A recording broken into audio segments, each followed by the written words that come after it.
আসামি হল মোহাম্মদ আশরাফুজ্জামান। তিনি একজন আন্তর্জাতিক মেধাবী প্রতারক।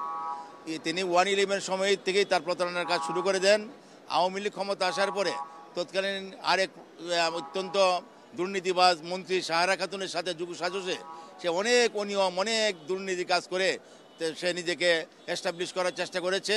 এরপর জুলাই আগস্ট বিপ্লবের পর সরকার পরিবর্তনের পর সে তার নতুন তার পরিচয় গোপন করে নতুনভাবে সে আমাদের তারুণ্যের অহংকার আমাদের দেশনায়ক তারেক রহমানের উপদেষ্টা পরিচয় দিয়ে সে তার মোবাইলের হোয়াটসঅ্যাপ এর অ্যাপস ব্যবহার করে আমাদের দেশনেত্রী বেগম খালেদা জিয়ার রাজনৈতিক উপদেষ্টা মোয়াজ্জেম হোসেন আলাল অ্যাডভোকেট মোয়াজ্জেম হোসেন আলাল সাথে সেই হোয়াটসঅ্যাপের মাধ্যমে ফোন করে বলেন যে আমি তারেক রহমানের একজন অ্যাডভাইজার, আমি যা বলি উনি তাই শুনে, এবং আপনি আমাকে যদি এই সুবিধা দেন তাহলে আমি আপনাকে বিএনপির স্থায়ী কমিটির সদস্য বানিয়ে দিতে পারবো।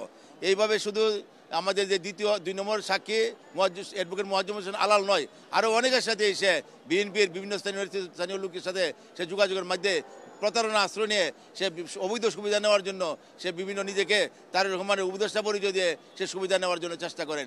এইটা যখন আমাদের গোচরে আসলো, আমাদের ফোরামের যে সম্মানিত মহাসচিব ব্যারিস্টার কাইসাল কামাল সাহেব, উনি বিএনপিরও সম্মানিত আইন সম্পাদক, উনি আমাদেরকে নির্দেশনা প্রদান করার প্রেক্ষিতে আজ আমরা তার বিরুদ্ধে আমাদের 15 নম্বর আদালতে সিএমএম কোর্টে 15 নম্বর আদালতে আমরা মামলা ফাইল করি এবং আদালতকে আমরা সাবমিশন রাখার পর আদালত সন্তুষ্ট হয়ে অপরাধটা আমলে নিয়ে তার বিরুদ্ধে সরাসরি ডব্লিউএ বা ওয়ারেন্ট ইস্যু করেন এবং তাকে গ্রেপ্তার করে আদালতে এনে হাজির করার জন্য নির্দেশ প্রদান করেন।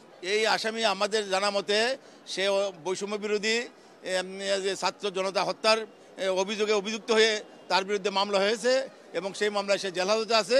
আমরা আজকে এই আদালত থেকে আমরা যে ডব্লিউএ যেটা দিয়েছে আমরা তাকে সুনিশ্চিত করার জন্য আমরা সে জেলখানায় আমরা সেই কাগজ পাঠাবো এবং সে এই মামলায় সে সুনিশ্চিত হয়ে যাবে। এটা আমরা শুনেছি যে বৈষম্য বিরোধী একটা মামলায় এটা শরীয়তপুরের একটা মামলায় সে ওই রাষ্ট্রদ্রোহী মামলায় সে আসামি হয়েছেন এবং সেখানে তাকে অ্যারেস্ট করা হয়েছে। ওই মামলা আমরা তাকে সুনিশ্চিত দেখানোর জন্য আমরা আবেদন করব।